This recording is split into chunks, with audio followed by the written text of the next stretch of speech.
Disney once felt like pure magic, but today, the magic is fading, and the company has lost billions desperately trying to find it again. How did the happiest place on earth become a cautionary tale in corporate missteps? It wasn't long ago that Disney was an unstoppable entertainment giant. Marvel movies were box office gold, Star Wars fandom was soaring, and Disney Plus seemed poised to dominate streaming forever. But fast forward to now, and the story has changed dramatically. Disney's recent struggles started in the streaming wars. In 2019, Disney Plus launched with incredible promise. It gained 10 million subscribers on day one and 100 million within 2 years. Investors cheered, fans rejoiced, and it looked like Netflix finally had a real competitor. But the initial excitement faded quickly. Disney's growth hit a wall in 2022, losing over 4 million subscribers in a single quarter.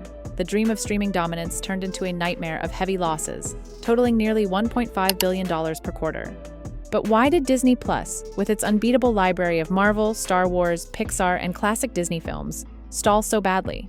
It comes down to 3 main reasons: price hikes, diluted content, and audience fatigue.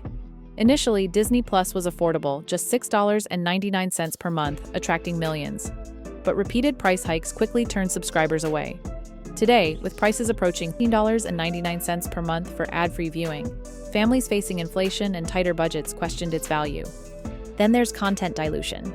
Disney's aggressive push for quantity over quality overwhelmed viewers with shows they didn't ask for, often stretching beloved franchises thin.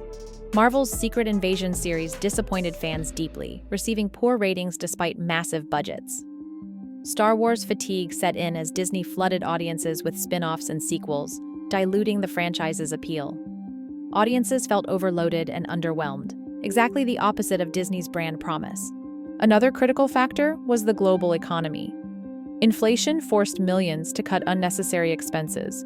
Streaming, once considered affordable luxury, became a noticeable drain on household budgets. And when consumers had to choose, many dropped Disney Plus over cheaper alternatives. Beyond streaming, Disney also stumbled at the box office. Once guaranteed hits like Pixar's Lightyear and Marvel's Ant-Man Quantumania failed to meet expectations.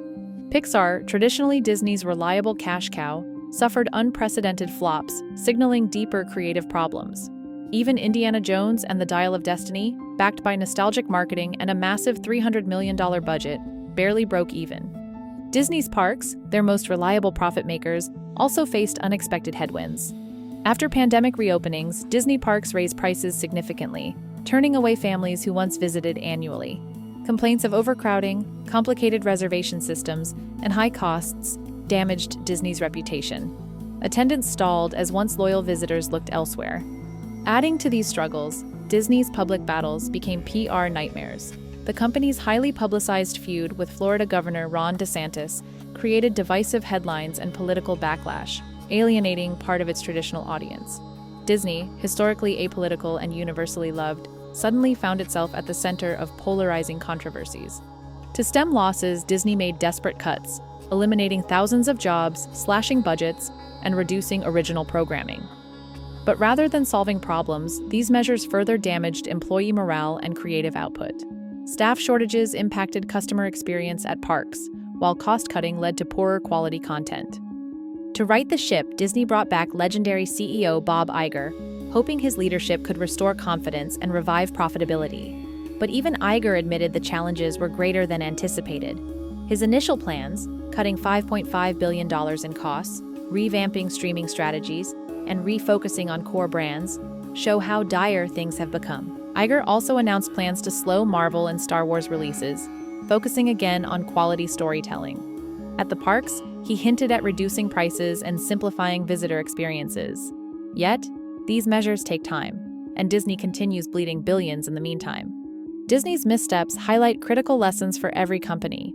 Even giants aren't immune to overconfidence, mismanagement, and consumer backlash. Audiences demand quality, affordability, and authentic experiences, not just volume.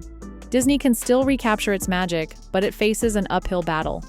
To truly recover, Disney needs to reconnect with what made it special: timeless storytelling, impeccable quality, and unmatched customer experience. The real magic isn't streaming platforms or billion-dollar franchises. It's how deeply Disney's stories resonate with generations.